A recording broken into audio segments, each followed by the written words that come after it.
Seltzer Kings podcasts. In the military, veterans answer the call to serve. Now it's our turn. At Hire Heroes USA, they're changing lives, helping veterans and military spouses secure meaningful careers, all at no cost. With over 100,000 success stories and counting nationwide, they're connecting skilled veterans with employers who recognize their true value. Visit hireheroesusa.org to access their services or to support their mission.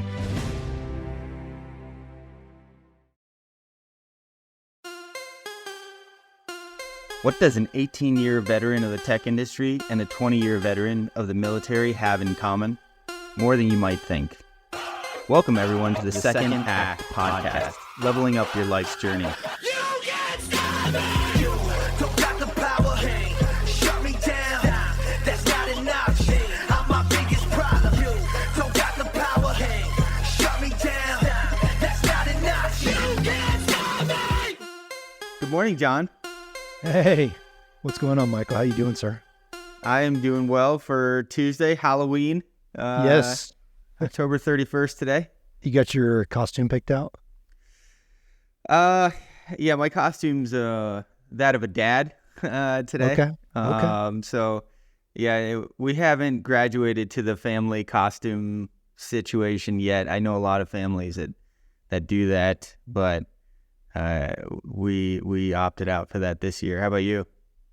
My wife and I have never dressed up in in costumes that are in sync. So we are going as, the painter, my mind just escaped me. She is a canvas and I am going as the painter who painted, the beautiful trees and the lovely mountains and what's his name? Why did we hit record? Bob, is it? Bob Ross. Thank you. Bob Ross. Okay. Yeah, okay. So I am Bob Ross. I've got the wig. I've got everything we need. She's my canvas. And as we're going as. And then my kids are, my son is on a Back to the Future kick. So he's going as Marty from Back to the Future 1. Okay. And my youngest son is going as a caveman. So. Oh, very good. Yeah. So we're looking forward to it. It's going to be a little chilly. It snowed here over the weekend. I don't know about you up there in Denver, but we got a couple inches here. So, pretty exciting, but now it's a mess.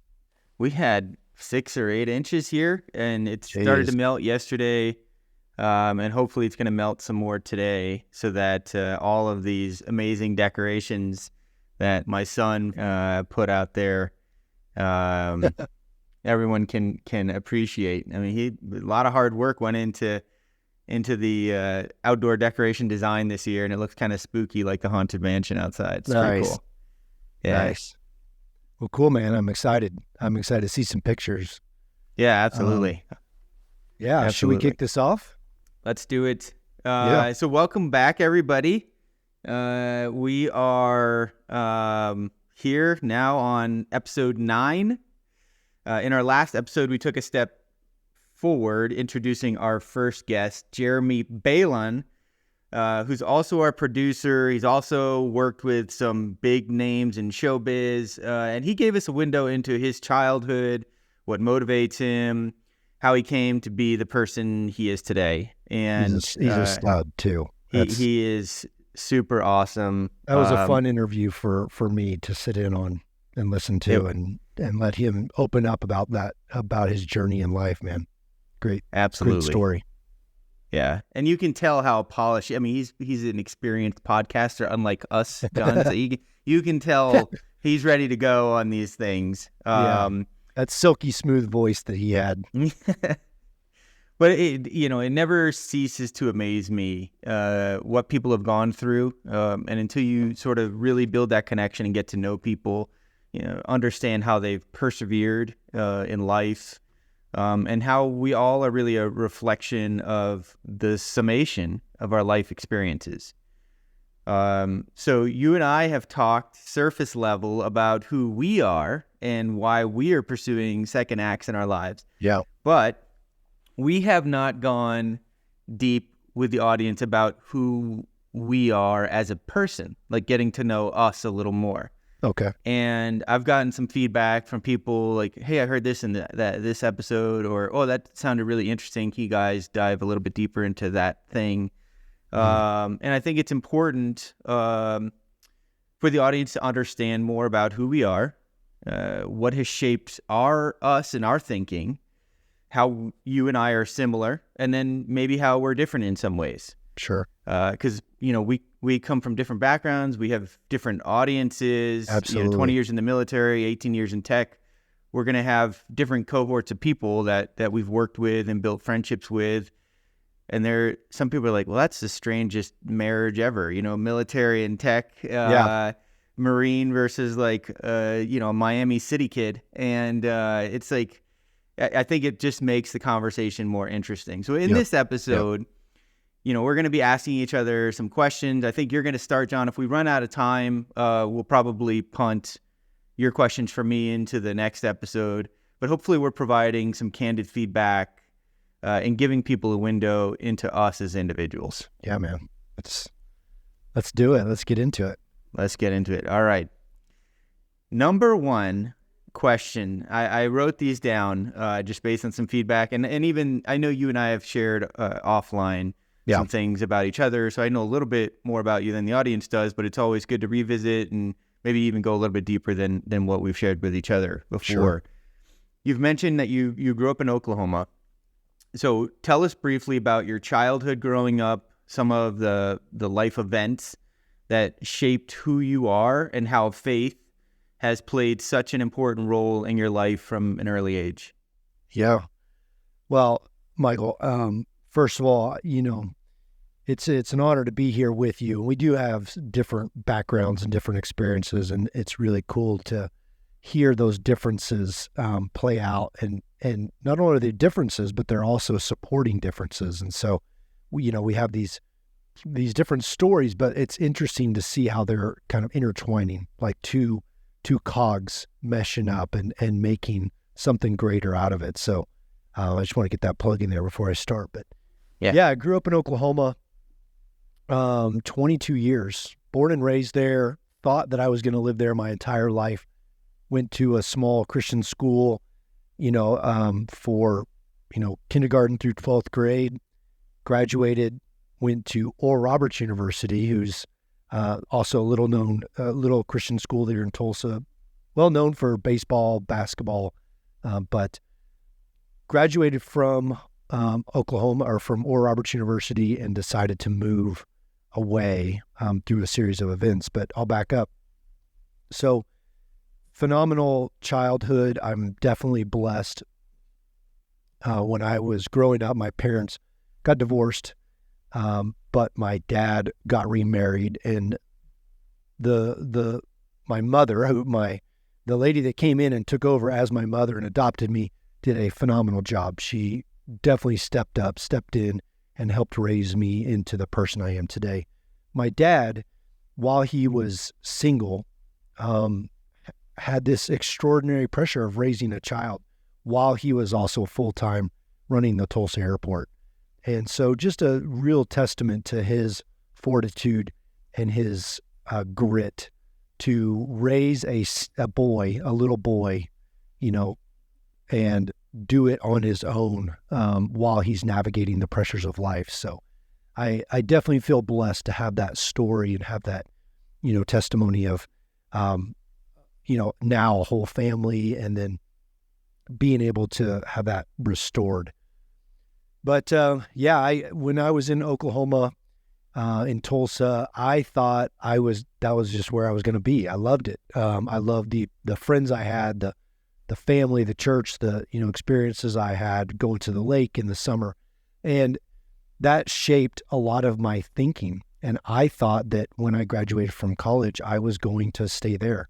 In fact, I got two job offers as a junior at Oral Roberts. And I thought, man, this is great. I'm going to graduate. I get to have a job. I get to stay here. Maybe one day I'll grow up and move to a bigger city like Dallas or something and really make something of myself. But then the more I started thinking about it, I thought, man, here I am, 21, 22 years old.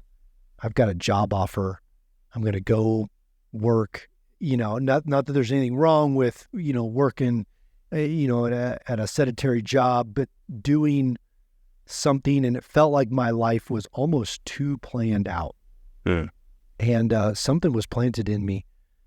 And a friend of mine and myself, we walked to the recruiter's office, military recruiter's office, and man, something struck a chord, and I was like, this feels right. This is what I'm supposed to do. And I've had family members that served in the military as well, and you kind of feel like, oh, this is my time. This is what I need to do. And I joined, and then a year later, I signed the dotted line, and a year later, I graduated from college.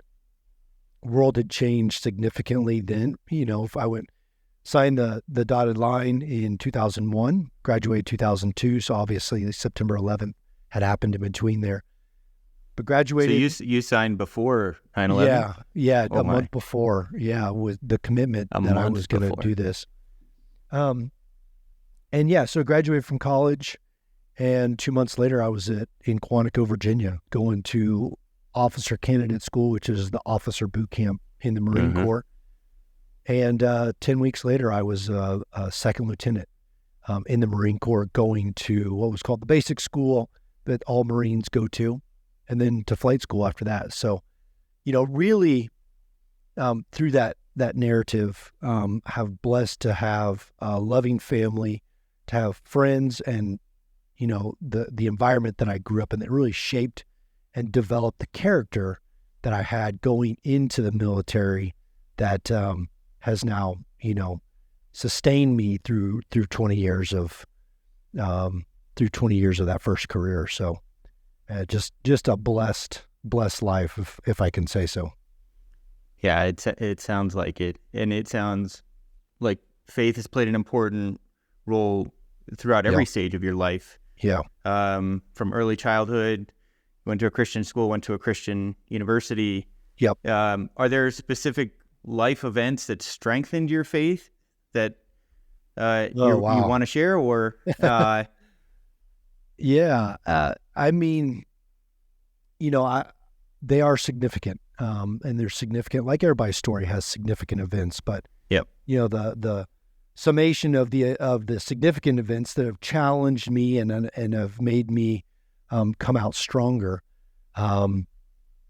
Just the divorce. My wife and I both come from divorced families, and we have resolved to end that within our family, and that's really strengthened our marriage. When I was a sophomore in college, so this is 1999, my birth mother actually committed suicide.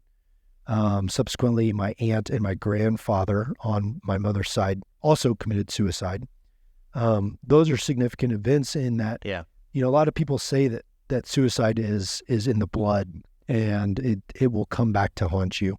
And I am here to say that even though those life events have occurred, that I am trying to I will break that narrative. It will not affect me. And it's not like it's not a challenge. It's just not going to define my life.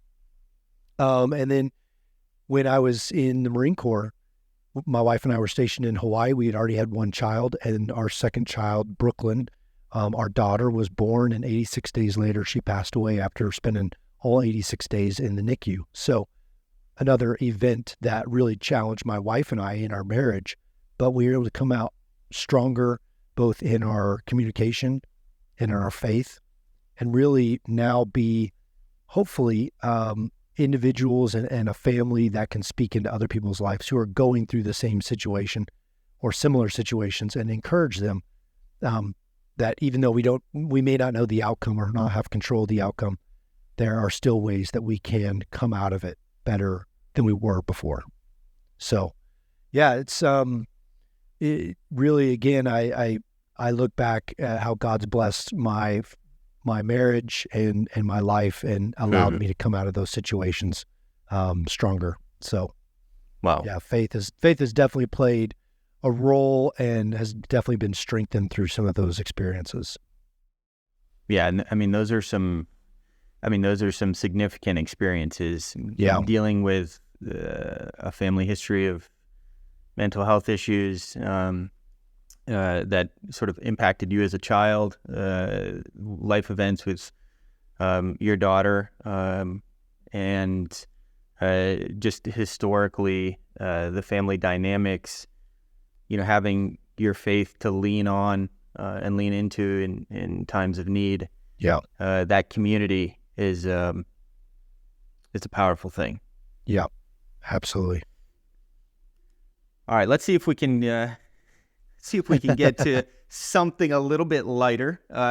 We got into something heavy out of the gate, but thank you. No, thank you for sharing that, John. I know there's people in the audience that can certainly relate, understand. Maybe they've been impacted themselves by some of that stuff. Yeah. So it's good to put that out there and just let people know that they're not alone. Absolutely. You've mentioned, I think it was not the episode with Jeremy, but in the episode prior to that, you had gone to an event called the Kingdom Event, which is also oriented around faith, and then having 5 men in your life. And I know you've also mentioned your wife and probably other women who have also been important figures in your life. Tell us a little bit more about that. That sounds funny. My wife is the most important woman in my life. But sorry, yes. If I phrased that in a way that was totally by accident. If she actually listens to this episode, she is the most important woman in my life. Of course. Women, to include my mother and my mother-in-law and my grandmother. Yes, those other women have played significant portions of my life. So the 5 men in my life, I call them the 5 pillars.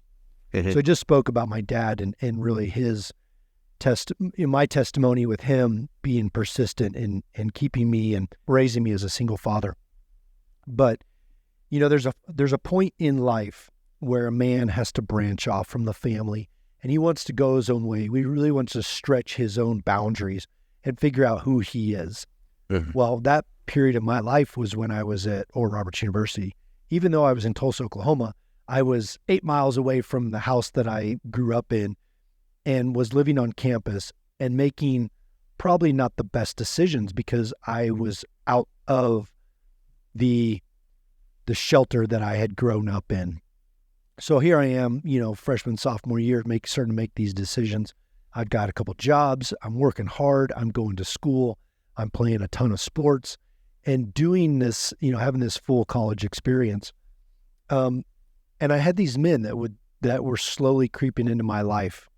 Whether it was intentional or not, I believe that they were, ordained by God to be in my life to help give me direction when I didn't really want to listen to the direction that my father was giving me or to the direction that he had instilled in me and the character that he had, solidified in my life.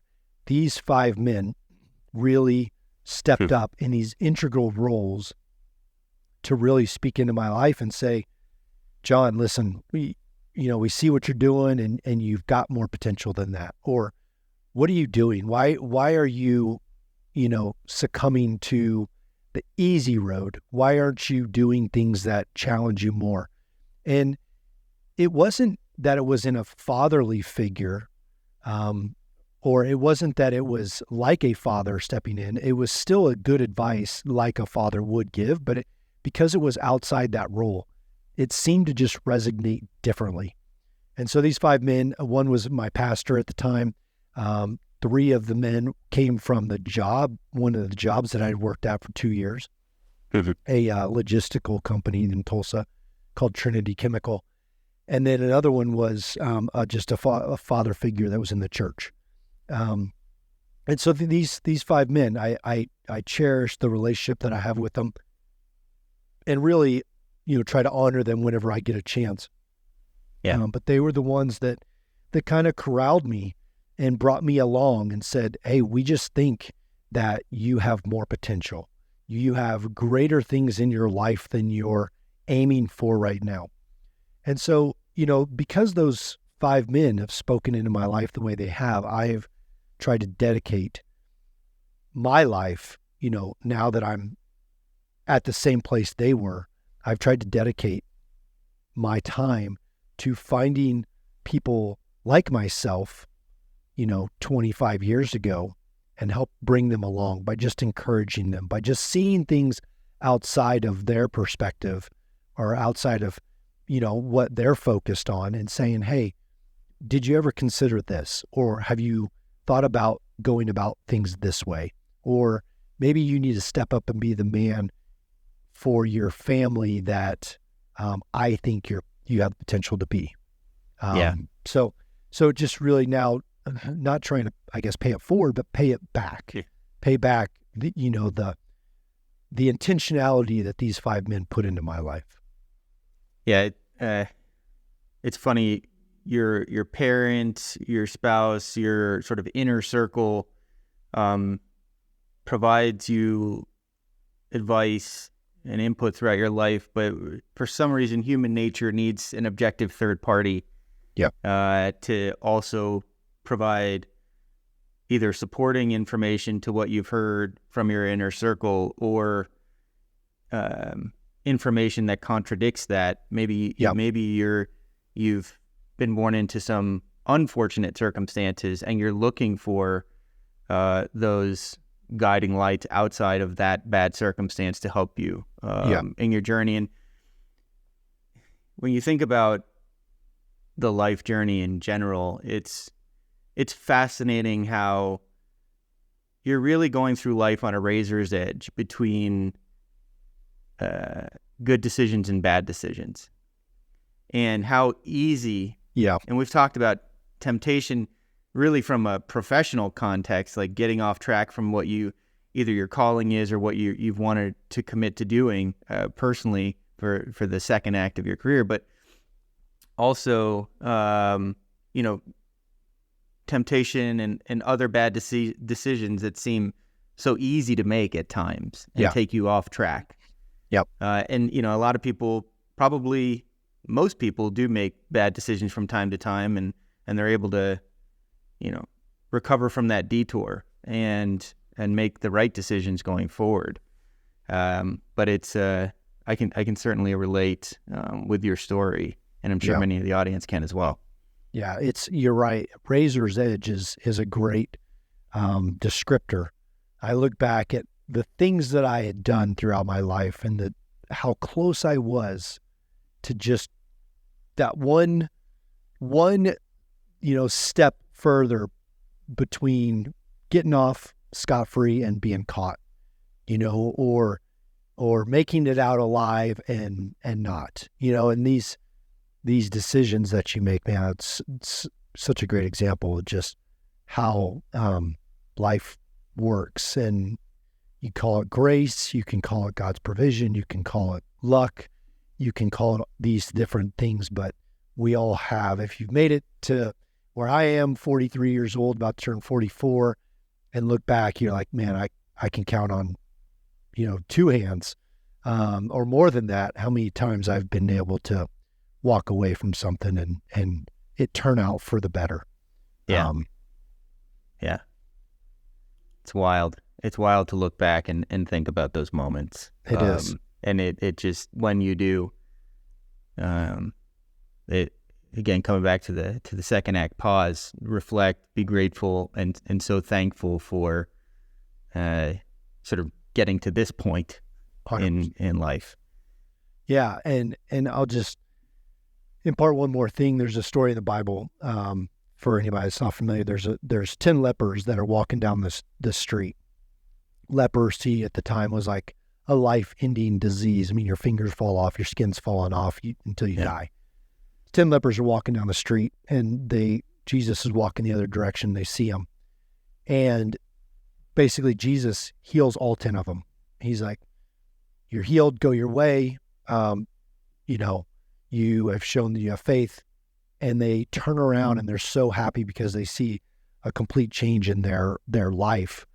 Right? Immediately, it's the complete change in their skin, but they also know that translates to how their life is going to change significantly from being outcasts to being, contributing members of society. So these 10 members turn around, they start running home to go show their friends and family, and one stops. and he pauses and he turns around and he comes back and he thanks Jesus for healing him. And Jesus acknowledges there's 9 other men that are walking the other direction that didn't come back and thank me, but you're the one that did.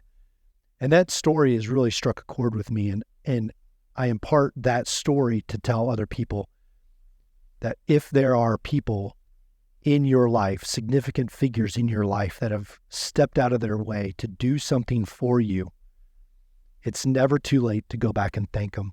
It's never too much to thank them again. I share that with in context with these 5 men, because every time I see these men, I thank them for what they did 25 years ago. And I tell them they planted a seed 25 years ago that came to result in where I am today.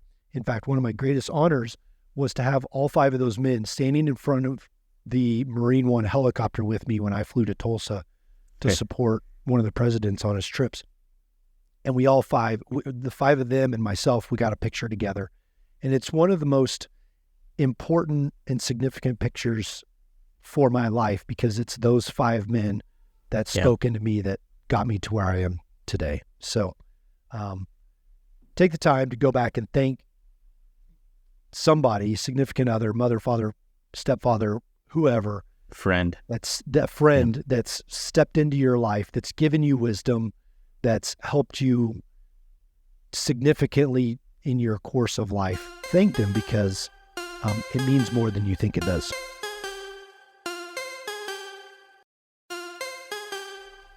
All right. Well, you brought up flying for the president, and so that's a great segue into just revisiting your military past for a second, and dive into a couple of questions that the audience might be wondering, given 20 years in the Marine Corps and flying the President of the United States as your last role there. So why after 20 years did you decide to leave? Why not go another 5, 10, 20 years and make it to, 3-star general or 4-star general? What's the, I know it's easier said than done, but I appreciate the credit you're giving me. That was probably not possible, but, so 20 years. It's interesting to look back. When I first joined, the initial commitment when you signed up to be a pilot, signed the aviation contract, was 8 years. And at the time I was like, geez, that's a long time. I mean, 8 years, I was 21 years old. I mean, that's a third of my life that I'm committing to. It's a big commitment. And I thought, I'm going to get in, I'm going to, go through, boot camp and the basic school and become a Marine and become a Marine aviator and maybe get a couple tours under my belt, and then I'm out. I want to do something else. And part of that was because of the experience I had in my life, which was raised in one place, lived there my whole life, and really enjoyed it. So I thought to myself, I'm going to do that same thing for my wife and kids, and get out of the Marine Corps and settle down somewhere and start my life. Almost like it's the end of a chapter and it's done. And I can't have, 2 chapters intertwined with each other. But as I started going, I fell in love with the job. I fell in love with the mission. Obviously huge honor to be called a Marine, wear the uniform, just a significant part of my life. But, I started dating now my wife, and then we got married, and then we had our first child, and I was still really enjoying doing the things that was required of me and deploying. And it worked out when I deployed that my wife and I kept a great relationship coming back. So we just continued to commit to staying in longer and longer. Yeah. But as you go, you see the end of the tunnel. And whether that's at 10, 15, 20 years, 30 years, you start recognizing when it's just time.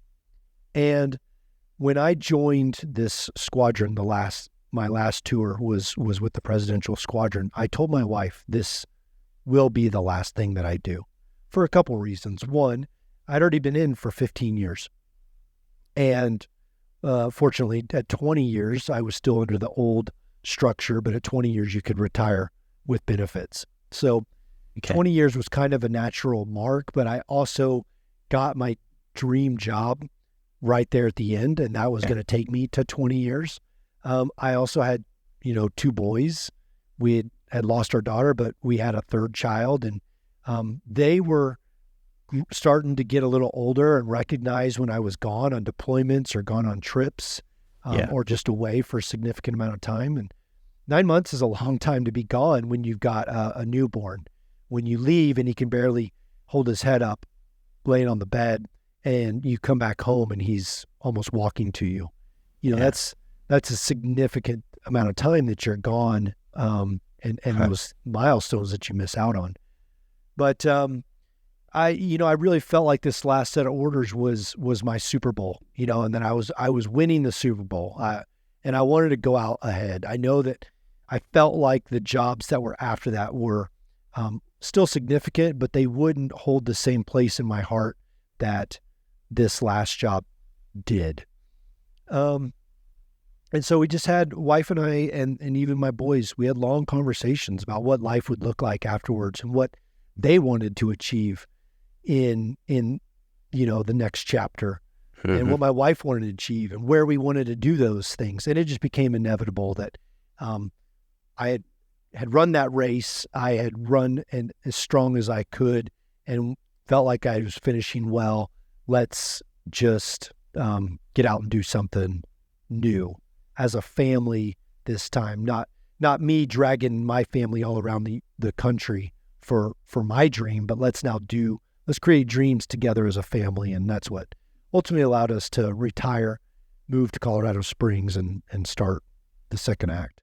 Yeah, I feel bad when I leave Molly home with the dog and my son for a few days to a week, let alone 6 to 9 months. So do you have to, in the military, I don't know if you can speak for everyone, but for yourself, do you have to compartmentalize what's going on to allow you to be focused on your job, but and then sort of shift or help us non-military folks get into the mind of how you're able to, with yourself being such a family man and having so much love for your family and your faith, how can you separate in that moment to go do your job for extended periods of time and then come back and sort of be present for the family? Yeah. The first couple deployments when it was just my wife and I, or, the first deployment was just me, we were dating. The second deployment was my wife and I.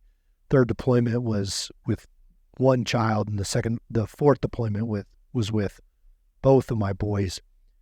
The first two are very different. You kind of just live two separate lives. I'm off in Iraq or on a ship for 9 months doing my thing, and you write home and it just feels very fragmented. She's doing her thing, I'm doing my thing, and we know that we're ultimately going to get back together and rejoin those stories. But for 9 months, you just kind of put things on hold. As far as the relationship goes, and you still try to make gains, but you're doing your thing. You're focused on the day to day, but you know that life's away. Your significant other is doing her own thing, and she just has to kind of reshift her mindset to get through those 9 months. As you have kids, though, what I tried to do is be very intentional. So, Skype was just evolving when my youngest son was around. So we tried to make time where I could see him and he could see my face and really connect with me, even though he might not know who I am or understand what's going on. At least there's that connection on a daily basis or a weekly basis. And then my fourth deployment, I went as far as to be intentional to write a letter to them every single week. So a letter to both of them at different ages and different content in the letter, but to say, hey, Daddy loves you. I'm here. This is what I'm thinking about today. This is what I want to do when I get back. I would love to read these books with you, and kind of set future goals together. And, you know, the first couple I actually just gave to my wife before I left, because I knew that there was going to be a transit time for me to get over to Afghanistan. So she had, you know, the first 7 or 8 weeks of letters that she would put in the mailbox and the boys could find and, you know, open up, and there'd be pictures and stickers and little things like that. And I think that really made the difference. Maybe not even for them, but for me, to really keep our lives continuing in a meaningful way. So I really appreciate her, you know, helping me do that and play a part. But yeah, it does take significant effort if you want those relationships to keep, you know, keep blossoming. That's definitely a window into a world that I'm very unfamiliar with. My dad was in the Air Force, but you know, he served the 4 years and then left. My grandfather was in the Navy, also I think 4 years and left. So you 20 years going on these long deployments. It's a world I'll probably never know and quite understand the way that you do it. Sure. Maybe a spouse has some experience with it, you know, coming from a military family. I don't know if your wife did or not, or if this is her first having you into her first stint. Okay. All right. Yeah. So it sounds tough, but it sounds like you came up with a recipe that worked for you and your family, and those letters and those commitments in those letters I bet those are pretty special. Yeah. To your kids. Yeah. They still pull them out every once in a while and say, "Dad, hey, you said 4 years ago when you were deployed we were going to do this, and we never have." And so it's you know, there's fun memories, and you know, it definitely resonates with them, and you know, they've kept a couple that were their favorites. So it's fun to look back and think about or see what you were thinking about back then. So nice. Yeah.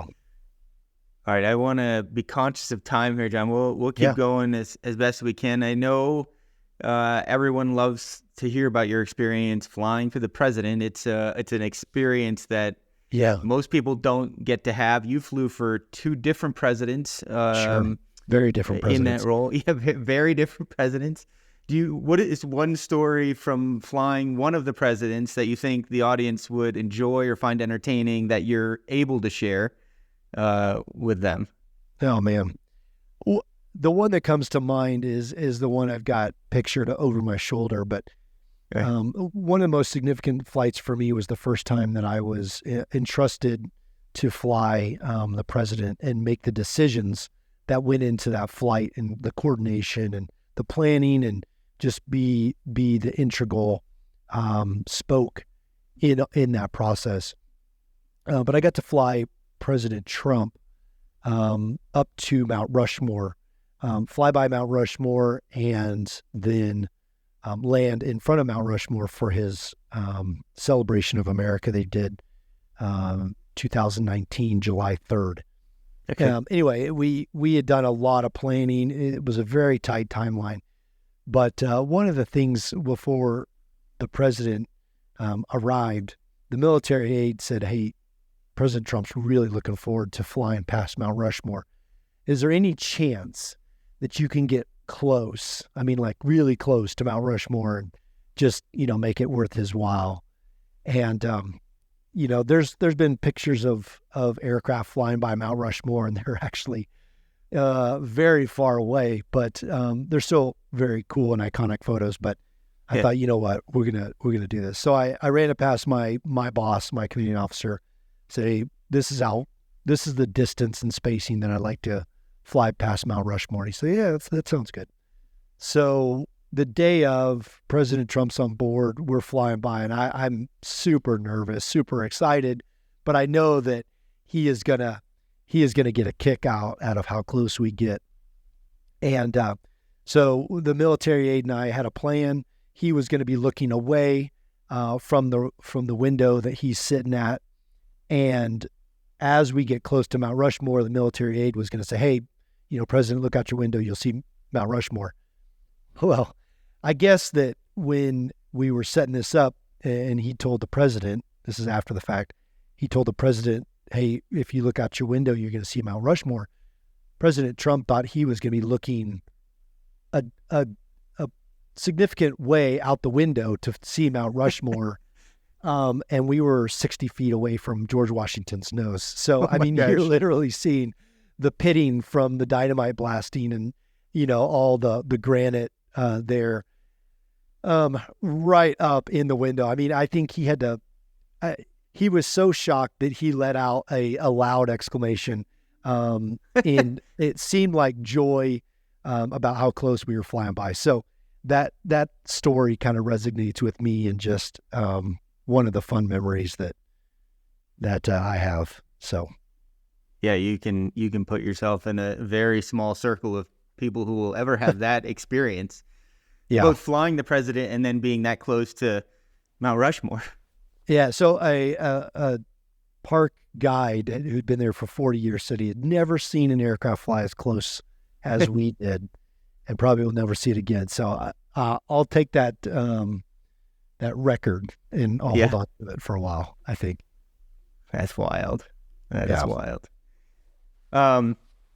One last question about the military. It seems your identity is tied, at least from the civilian perspective.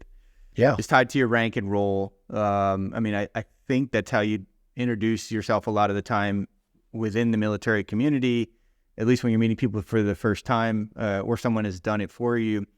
What advice do you have, or how do you recommend people adjust to civilian life after leaving something that's so well defined for a large part of your career, for their career? And it doesn't just, I'm thinking about it more conceptually, lessons learned in the transition into the second act that you've experienced from military life, but other people who are transitioning from maybe something in their life that has defined them for a long period of time as well. Yeah, that's great. Great perspective. When you're in uniform, even in just your fatigues or your camouflage uniform, it's interesting because when you walk into a room, people know two things about you. They know your rank, which typically states how long you've been in and what you've been able to achieve, and where they stack up against you, and they know your name. So even if they've never met you and you walk into a room and they see Ballinger, they already know, they can associate, my identity is on my chest, and, obviously Marine is on the other side, but now I'm wearing Lieutenant Colonel rank. They know, okay, he's probably been in for 15 to 20 years, and he's probably done a couple of these tours, and he's, so your resume kind of sits on you. It's even more pronounced when you go anywhere in your dress uniform. You've got ribbons, you've got shooting badges, you've got your rank, you've got, in the Army, you got name tag. So now you're literally walking into a room and showing people your resume. It shows people every deployment you've been on, every medal that you've achieved, whether that's in a unit or your personal accomplishments. You show your rank, you show how well you shoot the pistol and rifle. You see all these things that allow you to stack up to other people or allow them to stack up to you. And as you get older in the military, it's a great feeling to walk around and know that, you've got some years on some people, and you can tell some stories or potentially pass on, impart some wisdom. But man, I'll tell you what, when you leave the Marine Corps, leave the military, and you go to walk into a coffee shop and you're wearing a flannel and shoes, and jeans, no one knows anything about you unless they've met you before. Or you walk into a job interview and all you got is this piece of paper that's supposed to sum up all the experience that you have. It can feel incredibly disorienting. It can feel incredibly humiliating from the experience you've had before. Yeah. But what I learned is there is no difference in how I get to treat people, whether I've got a uniform on or I'm in civilian clothes walking into an interview. I still get to treat those people the exact same way in either circumstance. And it's up to me to impart how they feel about themselves and the experiences they are proud of to gain that from that interaction. And so it's really taught me more about how I treat other people and how I view other people than me really caring about how they view me. I feel accomplished. I know that I've achieved some things, but now I get the chance to walk in. The guard is down because nobody's looking at me, stacking me up to them. Yeah. I now get to ask them about themselves, and it's a much more open conversation. Yeah, it's a really interesting and phenomenal point you bring up, and whether people have had success in their career like you've had in the military, they've had financial success. They say that when you reach certain levels of success, it doesn't change who you are. It reveals who you are. Yeah. And I just find that a very fascinating distinction, which you just described, and speaks to, I think, the person that you are, John, which I'm proud to call my co-host.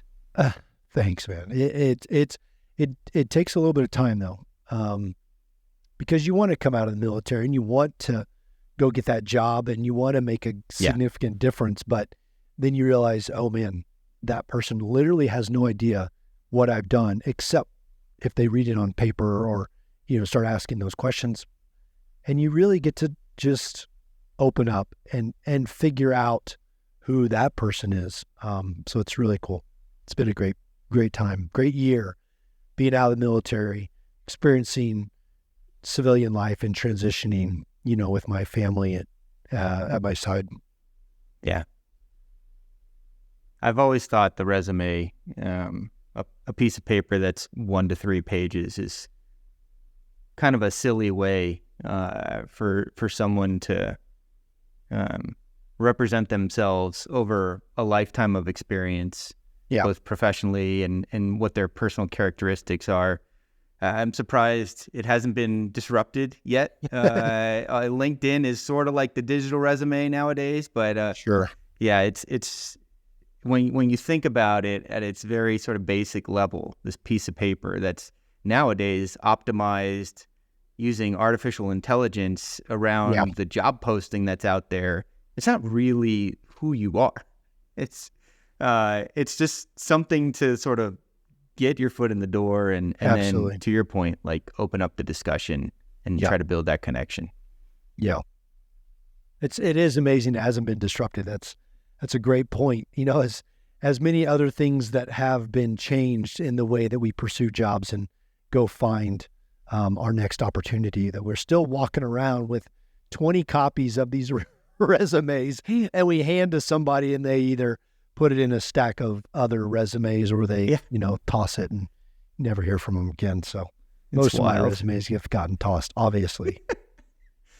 I doubt it. I doubt it. All right, let's move into the next question. We've got a couple 2, 3 more.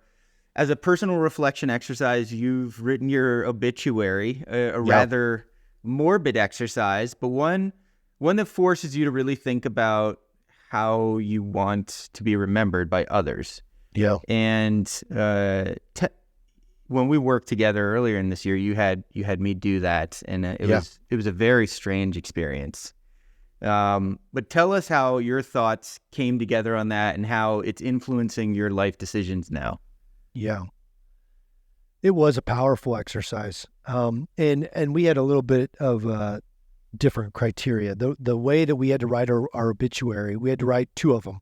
One is if we could write it ourselves, and it was, all the glorious things you normally hear at funerals about people and the way their lives are being shared. The other was if we were to die today and nobody could modify how your actual obituary would sound. So I took a second. I took some time, and I wrote it from my wife's perspective. And I wrote it as if I were to die and she would have the opportunity to warn others about the shortness of life. And I wrote it, the way I wrote it, it was basically how I currently talk about my priorities. And my priorities are, I put my faith in Jesus Christ as number 1. Then my love for my wife is number 2. The love for my children as number 3, and those are distinctly separated. And then everything else after that is 4, 5, 6, 7 down the road, down the line. But in the obituary, my wife was reading this to the crowd that had come for my funeral. And she said, John always talks about his priorities and how they are stacked. Unfortunately, things kept creeping up into that priority list and shifting those numbers around. Always kind of pushing and changing what was important at the time. And then it was her warning other men, you never know how long life is. If you have your priorities in order, stick to those priorities and make sure that those priorities remain the priorities, because you're not granted tomorrow. And it was kind of a warning, right, to all other men. And it was incredibly profound because now I think about that almost on a daily basis. What is this task that I'm doing, or what is this thing that I'm heading out to do? Where does that stack in my priority list? Is this taking time away from my family? Is this taking time away from my wife? Is this not allowing me to have time in my faith? Or is this, challenging the time that I set away to go to church with my family on a Sunday? Mm-hmm. So those questions come up a lot more often. And it really creates a great baseline, a great foundation for how you want to structure your time in your life. And I encourage everyone to do that.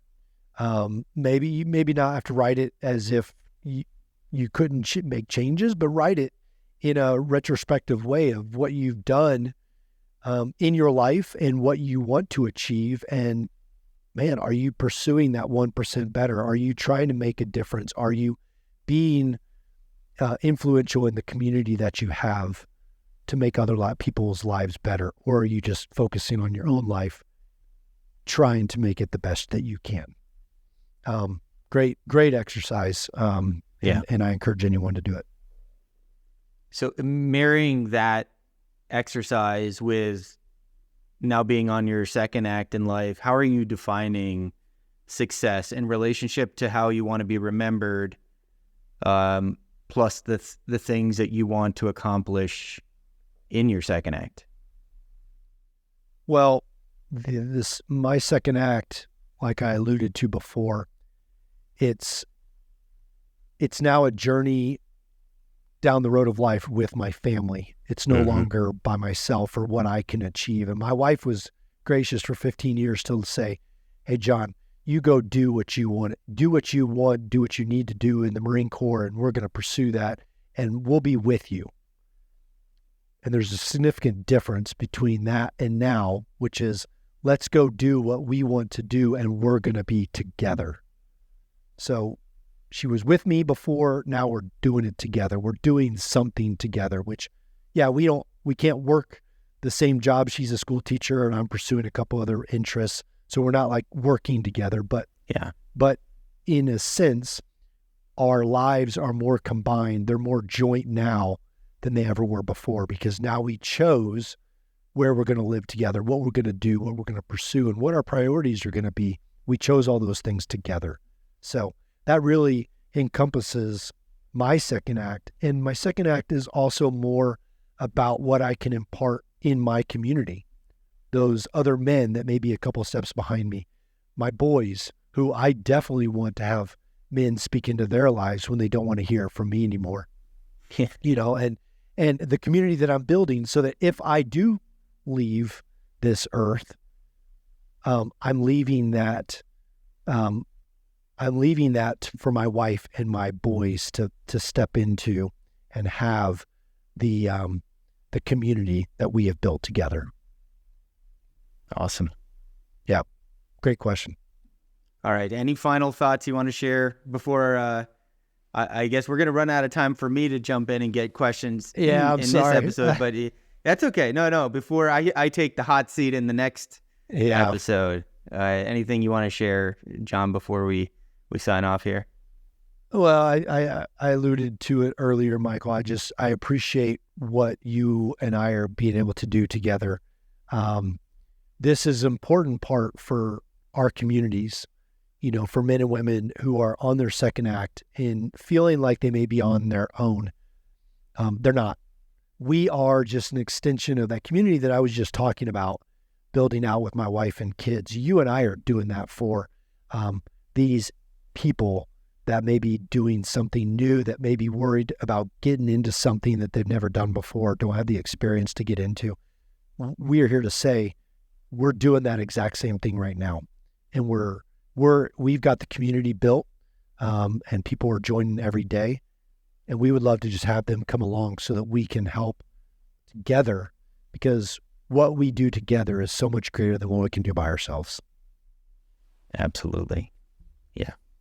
Hot seat indeed, man. You brought some questions for me, so thank you. Yeah, I enjoyed it very much. I'm sure Jeremy in the background has as well, and I'm hoping our audience will when this is released. I really appreciate you opening up at least a window into your personal life, John, and sharing some of those specifics with everyone about things they may have been wondering about, things I was wondering about that you haven't already told me. So I just learned a lot today, and this has been really awesome. And for anybody out there who has an interesting second act story to share, head on over to michaelandjohn.com, submit your info for a review to be a guest on our show, because we would love to hear your personal story, where you want to go in your second act, whatever that may be, whether personal or professional. And we know the audience, they've told us they love hearing the stories, especially those where there's been some life-altering event that has caused them to sort of pivot what they're doing and rethink their strategy about life. So, we have an awesome guest lineup building, and we look forward to connecting with everyone again next week. Yeah, and I'll just say real quick, if any of this resonates, any of my story or Michael's story next week resonates with you, and do you feel like you need to reach out, we would love to help. We'd love to listen. We'd love to provide some resources. So again, michaelandjohn.com, or you can find Michael Newborn on LinkedIn, or you can find myself, John Ballinger, on LinkedIn. We'd love to connect with you, hear what you're going through, and then hear also what we can do to help. So absolutely. I know that we've touched on a lot of deep topics on today's episode. And if you are contemplating suicide or going through situations that you don't feel like you're in control of, I encourage you to reach out. 988 is the number that you call. The hours are 24/7. The cost is free. Or you can text HOME, that's HOME, to 741-741 to reach a trained crisis counselor through the crisis text line, which is a global non-for-profit organization. It's free, it's 24/7, and it's confidential. Reach out and let them know how they can help you. Thanks, John. See you next week. See ya. The Second Act with Michael and John features Michael Newborn and John Ballinger. The podcast is produced by Seltzer Kings. For more information on the show, check out michaelandjohn.com, or if you'd like to get involved in the conversation, give the guys a shout on their socials at The Second Act with Michael and John on most platforms. Thanks for listening.